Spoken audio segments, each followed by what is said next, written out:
પાટણમાં NEET paper leak મામલે વિદ્યાર્થીઓમાં નારાજગી જોવા મળી રહી છે। પરીક્ષા રદ થતાં મહેનત પર પાણી ફરી વળ્યું છે। જિલ્લા યુથ કોંગ્રેસ દ્વારા સરકાર વિરુદ્ધ પ્રદર્શન કરવામાં આવ્યું હતું। ટીબી 3 રસ્તા ખાતે યુથ કોંગ્રેસના બેનરો સાથે વિરોધ થઈ રહ્યો છે। હાઈવે માર્ગ પર ચક્કાજામ કરી વિરોધ પ્રદર્શન કરવામાં આવ્યું। નેટની પરીક્ષા જે રદ કરવામાં આવી તેના લીધે યુથ કોંગ્રેસ અને વિદ્યાર્થીઓ દ્વારા સરકાર પર આકરા પ્રહાર કરવામાં આવ્યા છે। જે પ્રકારે નેટની તૈયારીઓ વિદ્યાર્થીઓ કરી રહ્યા હતા તે ખૂબ જ અગત્યની હોય છે। વિદ્યાર્થીઓએ તનતોડ મહેનત કર્યા બાદ પરીક્ષા રદ કરવામાં આવી તેના કારણે વિદ્યાર્થીઓમાં ભારે રોષ જોવા મળી રહ્યો છે।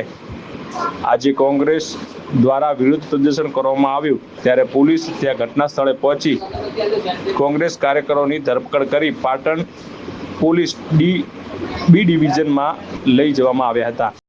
નીટની પરીક્ષા રદ થઈ છે, શું તકલીફો પડી? નીટની પરીક્ષા જે રદ થઈ છે એના કારણે વિદ્યાર્થીઓની જે તૈયારી છે એમાં ખૂબ મોટી ખલેલ ઊભી થઈ છે। જે વિદ્યાર્થીઓ મહેનત કરીને પોતાના સારા માર્ક્સ લાવતા હોય આ પેપર ફોડીને બીજા વિદ્યાર્થીઓ તેનો લાભ ઉઠાવી રહ્યા છે। આ માટે મોદી સરકારને વિનંતી છે કે હવે આમાં આપણે શું કરવું જોઈએ। કદાચ આ પરીક્ષાની લઈને તૈયારીઓ કરી છે, શા માટે વિરોધ શા માટે કરવામાં આવ્યો?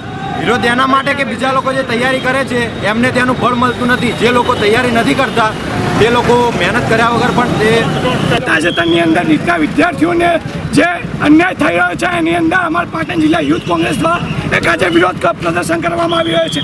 અત્યાર સુધી આપણા દેશના જે વિશ્વગુરુ માનવામાં આવી રહ્યા છે જે પ્રધાનમંત્રી એ આ 86થી વધુ વખત પેપર લીક થઈ રહ્યા છે અને 23 લાખ નીટના વિદ્યાર્થીઓને અન્યાય થઈ રહ્યો છે। તો આની જવાબદારી કોણ લેશે? એના વિરોધમાં આજે પાટણ યુથ કોંગ્રેસ દ્વારા એક વિરોધ પ્રદર્શન કરીને જો આવનારા સમયની અંદર પણ જ્યાં લડત આપવાની આવશે વિધાનસભા ઘેરવાની આવશે તો આ યુથ કોંગ્રેસ વિધાનસભા ઘેરશે અને વિદ્યાર્થીઓના ન્યાય માટે હંમેશા એની સાથે અડીખમ ઊભી રહી।